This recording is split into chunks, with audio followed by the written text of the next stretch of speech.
வணக்கம் நண்பர்களே, நான் உங்கள் ஒன்மோர் சொன்னா. இன்றைக்கி பாலவாக்க பக்கத்தில் ஒரு ஷூட்டுக்காக வந்திருந்தாங்க. ஷூட்டு முடிச்சுட்டு ஒரு சூடாக டீயை சாப்பிட்டு சில்லுன்னு ஒரு பீச்சு காற்று வாங்கலான்னு வந்தால் பல பெண்கள் கூட்டம் அலமோதுது. கிட்ட போனால் அவங்க பெண்கள் இல்லை, யாரும் நீங்களும் பாருங்கள்.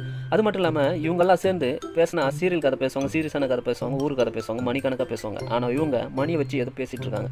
நீங்களே பாருங்கள். கேமரா திருப்பாதீங்க, பட் இருந்தாலும் திருப்புங்க. ஏன்னா அவங்க பர்மிஷனோட தான் இந்த வீடியோ போடுறோம். பாருங்கள், ஒவ்வொருத்தரும் இந்த விளையாட்டில் யார் ஜெயிக்கிறாங்களோ வெறும் ₹1 தானா பெட்டு. தமிழக அரசு 1000 ரூபாய் கொடுத்தாலும் அவங்களுக்கு அந்த 1000 ரூபாய் பெருசுன்னு இல்லை, இவங்க ஜெயிக்கிற ₹1 தான் பெருசுன்ட்டு போராடிட்டு விளையாடுறாங்க. அந்த மடியில் கொட்டின மணியை பாருங்கள், அந்த அம்மா எவ்வளோ ஸ்பீடாக கொட்ட போகிறாங்க, பொறுக்கி போடுறாங்க. இதை ஒவ்வொருத்தரும் கையில் 9 மணி பொறுக்கணுமா. அப்படி பொறுக்கி யார் சீக்கிரமாக பொறுக்கி கொடுக்குறாங்களோ அவங்க ஜெயிச்சாங்களாம். இதில் மட்டும் இல்லாமல் இவங்க விளையாடுறத பார்த்து ஒருத்தவங்களுக்கு ஆசை வந்துருச்சு, நானும் விளையாடுவேன்ட்டு.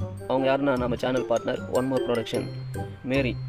அவங்க நானும் விளையாடுவேன்னு சொல்லிட்டாங்க. இவங்க விளையாண்டாங்களா இல்லைன்னா அடுத்த வீடியோவில் போய் பார்ப்போம்.